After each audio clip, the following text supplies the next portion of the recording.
Tanggal 1 Desember kita peringati sebagai Hari HIV/AIDS sedunia. Banyak cara dan juga banyak dukungan yang harus kita lakukan dalam memperingati hari tersebut. Misalnya kegiatan seminar dan juga support untuk para ODIF. Sudut pandang kali ini kita akan membicarakan tentang Hari HIV/AIDS sedunia dengan para sahabat-sahabat saya dan juga saudara-saudara saya yang ada di kelompok dukungan sebaya binaan Darul Hafiz Rumah Sakit Umum Daerah Haji Provinsi Jawa Timur.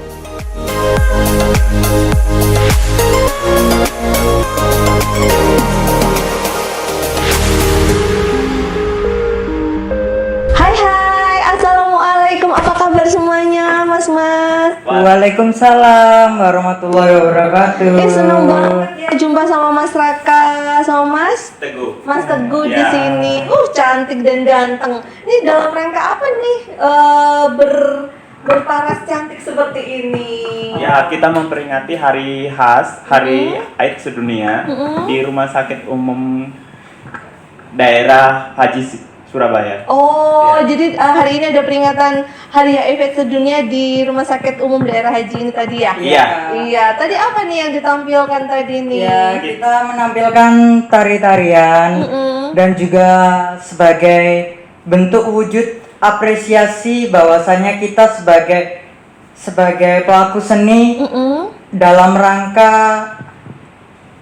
memeriahkan khas sedunia, kita bisa memberikan semangat dan energi yang positif.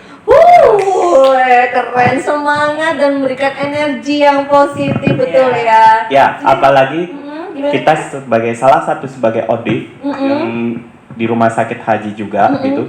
Jadi kita memberikan dukungan kepada teman-teman ODIF yang lain dan memberi motivasi untuk masyarakat umum biar tidak ada diskriminasi dan stigma untuk kita. Gitu Oke. Mungkin banyak yang belum tahu nih ya, Mas. Ya, Mas banyak Teguh yang banyak yang takut gitu kan, Betul, stigma banyak takut berdekatan itu nanti bagaimana, ternyata kan nggak ada masalah. nggak ada masalah. Mungkin juga banyak yang belum tahu nih pemirsa sudut pandang ODIF itu apa sih? ODIF itu orang dengan HIV. Oke, orang Ya. dengan HIV yang masih sehat sampai detik ini ya, alhamdulillah dan Masih survive. Betul ya. Kalau kita ngomong-ngomong ODIF ya Mas Raka dulu ya boleh ya, kita ngobrol dulu nih.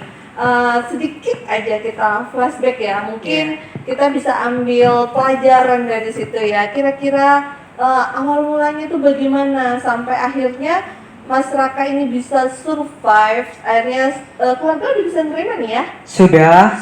Akhirnya keluarga juga bisa nerima. Ya. Boleh ya diceritakan Ya, puji dulu syukur Mm-mm. kehadirat Allah Subhanahu wa taala atas dukungan dan support dari orang tua dan kerabat dan saudara semua sudah bisa menerima saya dengan saya yang seperti ini. Jadi saya bisa bangkit dari keterpurukan dan selalu berusaha dan tetap semangat. Yes, betul.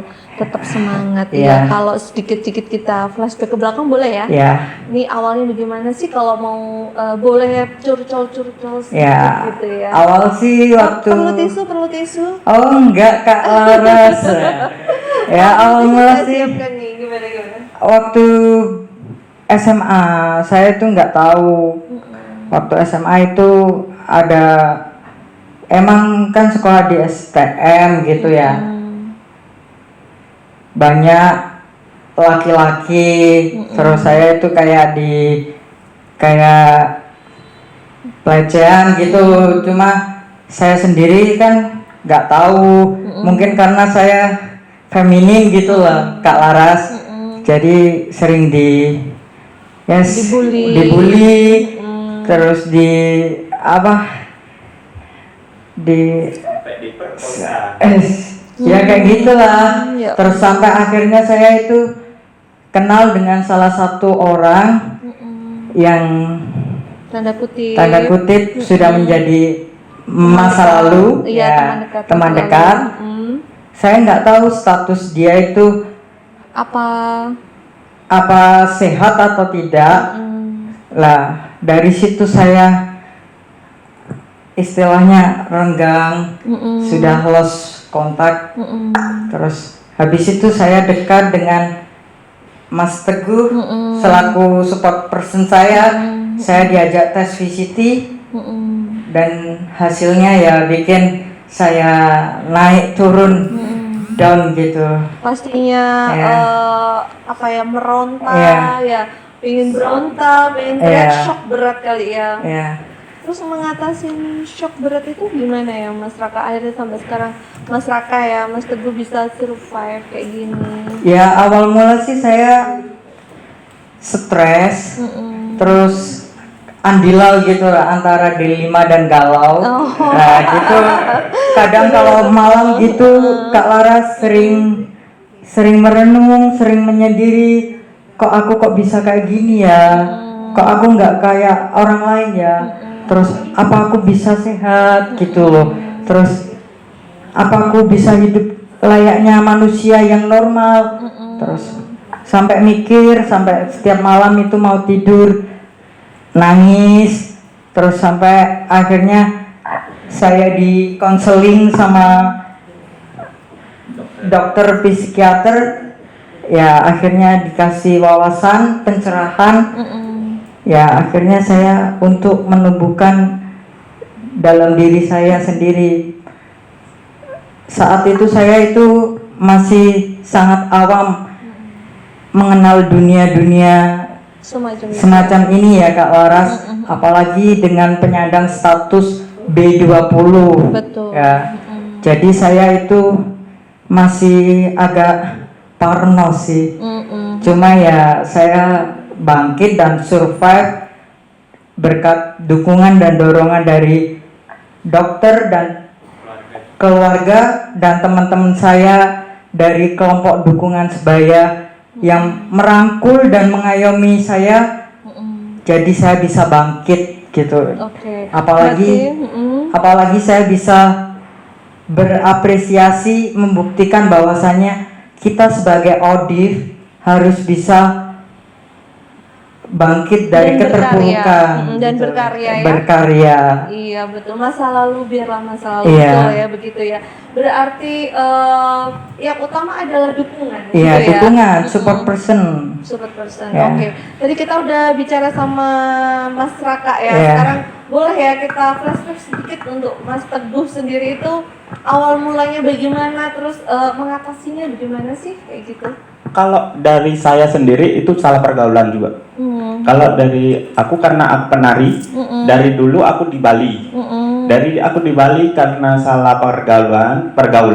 Terus habis itu kita itu nggak tahu nggak milih-milih teman. Betul. Nah ternyata teman itu menjerumuskan kita ke tempat lembah hitam itu. Jadi kita seperti kayak orang jual dugem, terus habis itu kita minum. Jadi aku sampai tatoku banyak. Jadi aku tatoan juga kan. Makanya itu di Bali ya, waktu di Bali ya. Jadi mungkin karena jarum suntik, karena Betul. aku dulu Jadi, juga narkoba itu suntik, mungkin dari suntik itu terus habis itu juga ya karena dengan jarum suntik itu kan perilaku kita juga sama cewek ya sama cowok semua. Jadi kan kita bisek gitu loh. Jadi nggak tahu itu kena dari mana. Setelah itu aku deket sama sahabat itu ternyata dia ODIF. bukan ODIF, nggak tahu ODIF atau enggak gitu. Jadi nggak tahu, cuma itu masa lalu. Betul. Ya, itu aku sakit terbuka gitu kan? ya, aku terbuka. Jadi aku tes VCT terus-terusan gitu. Jadi Hasilnya masih negatif itu ya? negatif terus. Kemudian Nah setelah waktu, itu sahabatku itu meninggal dan orang tua tahu, sampai kurus kering ini, nah aku stres. Oh iya. Gitu loh, dia jangan-jangan gitu ya. padahal pasti itu ya. aku cuma jangka seminggu aja. Dari negatif aku kena tipes langsung positif. Oh jadi Ya, gitu ya. Jadi makanya itu terus habis itu aku langsung sempet down pastinya juga ya, down. sama kayak Mas Raka. Ya aku gitu down ya. tapi karena aku memang orangnya sudah Enjoy. enjoy dan udah tahu resikoku, jadi ya aku udah langsung bisa menerima gitu. Siap menerima dan survive. Betul dan gitu ya. waktu itu di layanan dikenalin sama ada kelompok dukungan sebaya, jadi kita saling ngobrol, saling mendukung ya. Makanya itu di rumah sakit haji kan juga ada kelompok dukungan sebaya Oh, gitu betul, juga. betul, betul. Berarti di rumah sakit haji ini bukan sekedar berobat ya? Iya. Ada binaan, ada wadahnya Jadi ya. kita sama Dokter Wiwit yang sebagai pemimpinnya itu ada kelompok dukungan sebaya Darul Hafiz Oh, ada namanya. namanya ya? Iya. Kelompok dukungan sebaya Darul Hafiz. Iya, soalnya kita bikin sahabat-sahabat dari kita yang di sini sebagai role model. role betul model. ya? Kalau kita Sebagai bisa pionir, sehat iya. dan bisa terus berkarya dan bisa maju sampai terus sehat terus pokoknya nggak sampai. Yeay, betul. Berarti Mas Raka dan Mas Teguh di sini sebagai role model untuk selalu berkarya, Iya. untuk selalu sehat walaupun dengan status ODIF tadi itu Iya. ya. Iya. Kemudian tadi kan kira-kira tadi setelah dinyatakan oh ya sudah positif gitu ya. Untuk keluarga sendiri bisa menerimakah? Mungkin Mas Raka dulu kali ya. Ya awal mula sih aku pendekatan dengan orang tua, terutama ibu. Ya aku bilang, Karena ibu lebih ya sensitif ibu ya. kan lebih sensitif, lebih peka. Jadi Bu mohon maaf ya Bu, kalau anakmu ini banyak kekurangan dan kekhilafan.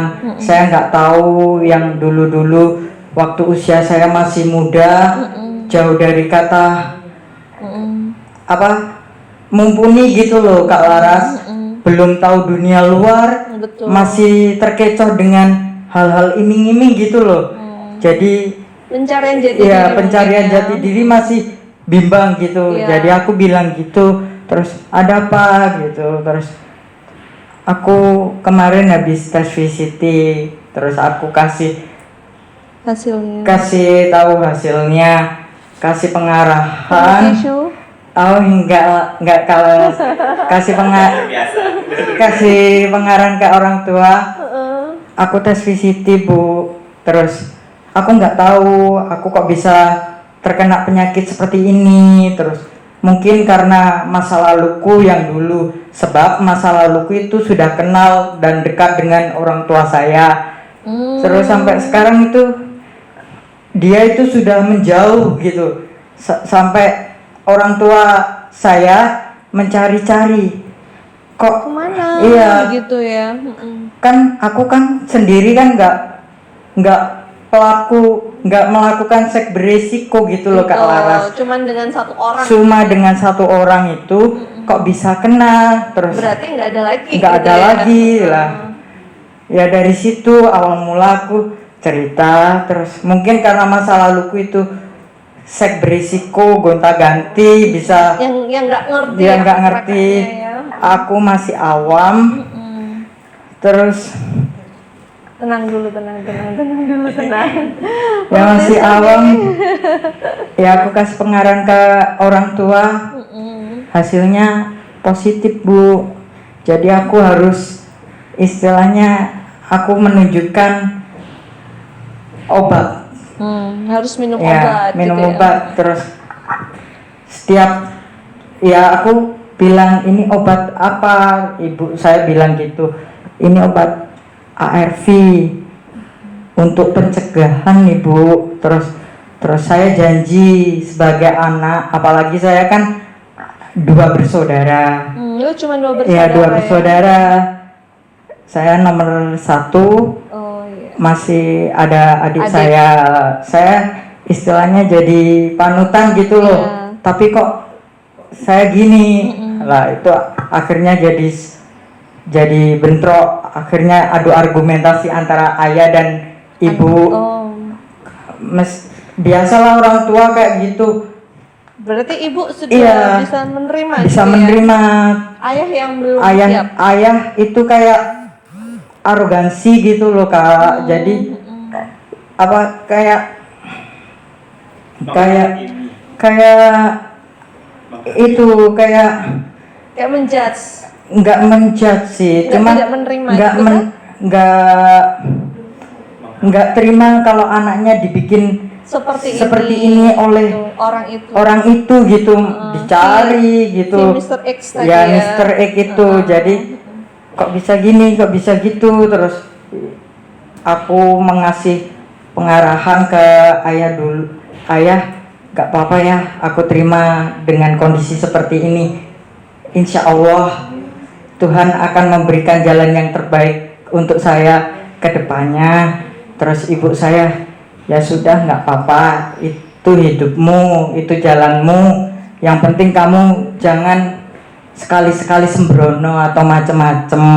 Terus apalagi saya selalu care dan aware terhadap kakak saya lah.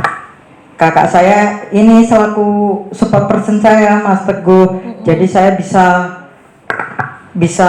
survive gitu loh Kak Laras, untuk menjaga diri, nggak perilaku beresiko atau dan sebagainya. Saya membatasi diri, menutup diri dari orang-orang yang nakal-nakal tersebut. Bukan berarti saya istilahnya mengasingkan diri. Saya welcome mau berteman dengan siapa saja, oke.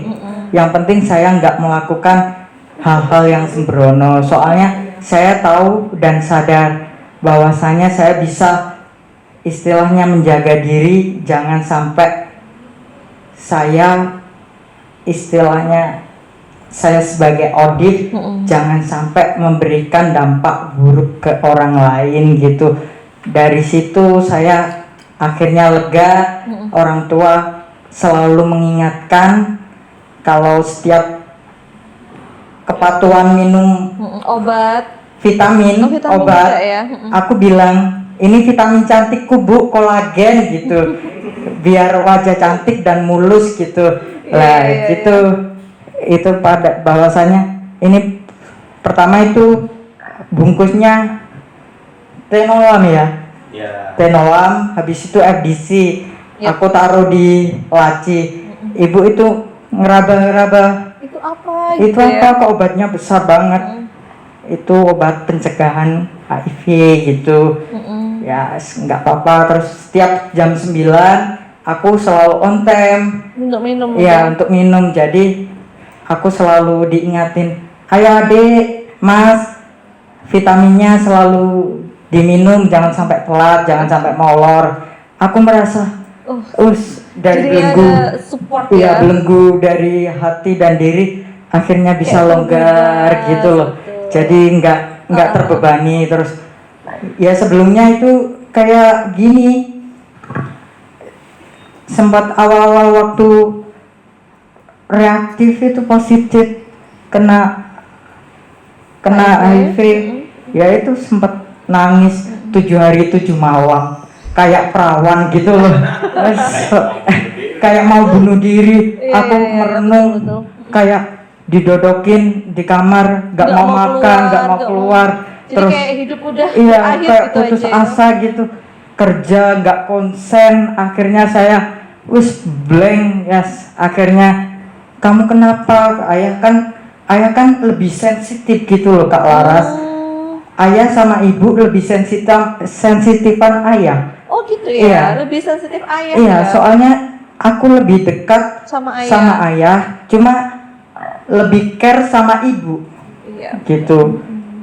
Jadi aku perjalananku itu, aku nggak tahu sih masa jeda aku terkena ini dari usia berapa. Aku meraba-raba sendiri, mungkin karena aku nggak ada perlakuan yang nggak senonoh gitu ya. Juga ya. Tapi aku sadar dirilah untuk jadi role model untuk teman-teman khalayak semua, bahwasanya jikalau kalian ada teman atau saudara atau kerabat yang punya penyandang status ODIF, orang dengan HIV, tolong jangan dijauhi orangnya, beri dukungan dan support kalian itu membantu kita untuk bangkit dan bisa selalu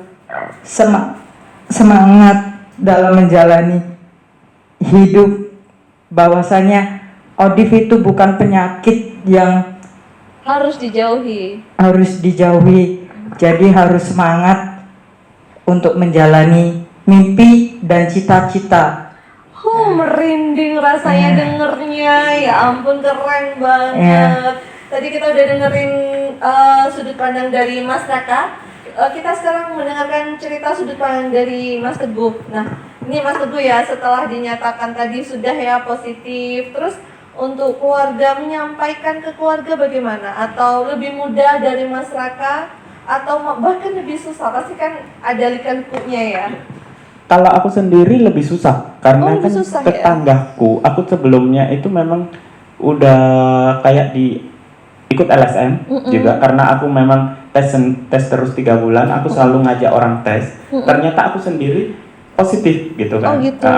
Jadi aku pertama menutup dulu ke orang tua, menutup diri, tapi aku udah survive, tapi aku udah punya dorongan sendiri untuk sehat, untuk menunjukkan dulu kesehatanku. Jadi aku udah sehat, aku udah nggak sakit lagi, aku baru udah kelihatan gemuk, udah ini seperti biasa, baru aku ngomong pelan-pelan dan ngasih masukan ke orang tua. Terus habis itu kalau ODIF itu jangan dijauhi, tapi dekatin orangnya, jauhilah penyakitnya gitu. Jadi waktu itu kita juga yang paling shock reaksinya siapa ya Mas? Bapak?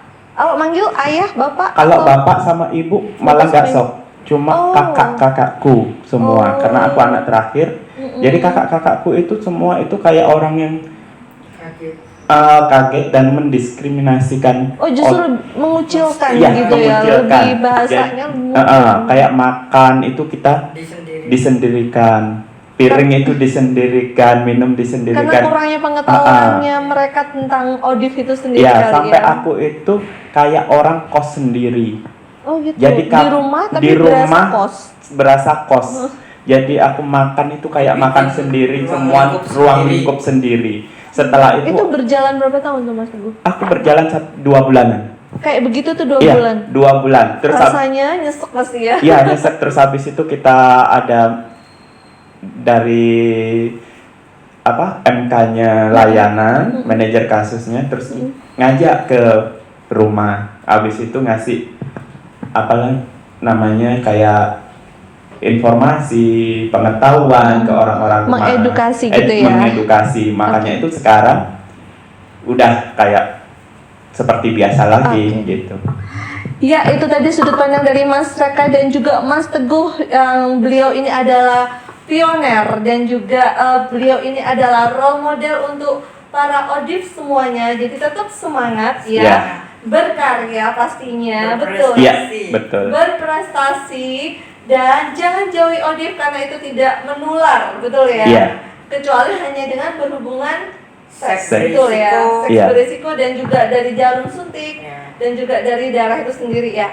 Oke, pemirsa sudut pandang, kita tadi sudah bincang-bincang bareng dengan Mas Raka dan juga Mas Teguh. Sekian. Terima kasih atas kehadirannya Mas Raka dan Mas Teguh. Iya, sama-sama. Di podcast kita di sudut pandang ini. Iya. Jangan bosan-bosan ya kalau kita undang nantinya. Siap. Ya. Oke. Assalamualaikum warahmatullahi wabarakatuh. Salam sehat dan salam semangat.